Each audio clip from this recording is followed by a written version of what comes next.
I sit sometimes there like, oh man, like I could not do what you do. It's just impossible. Like I'm not fit for that. I'm not made for that. But I also know I don't have to. So there's no competition in me anymore that used to be there. But it's also painful to feel the actual life of such a person.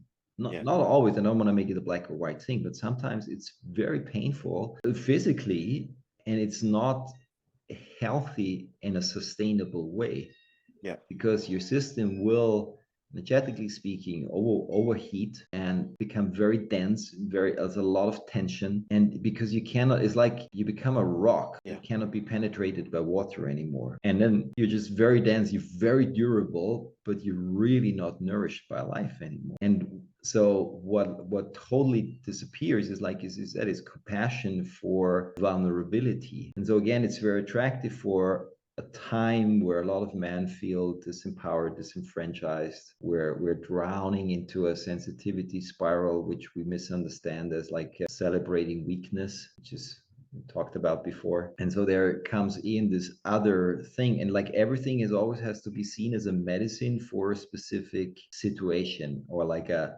different information that makes the pendulum then go swing in the other side. But nothing in life that is not essential and integrated can be done to an extreme form without creating more consequences. Everything is an answer to something, but needs an answer to itself. And so what this creates is like this lack of compassion that splits parts of myself that would just want to sit down and scream or needs care.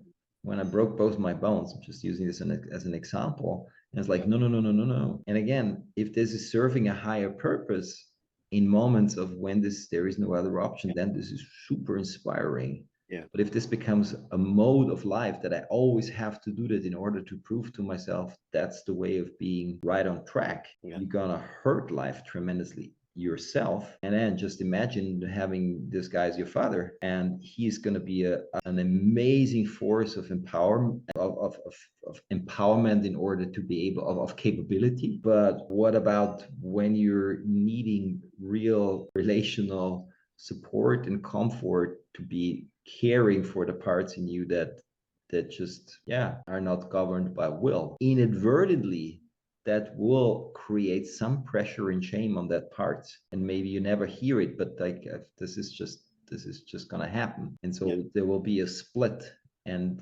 again, then there we are, we're in the split of something like the power in the heart, the compassion and the will. And then again, and then often the next generations live stronger with that split, or will rebel totally, or we'll feel hurt by it, or whatever story then unfolds. So, and it is, I mean, it's a very noble aspiration to be really taking full ownership, but it always needs to be integrated, again, not on the expense of the capacity.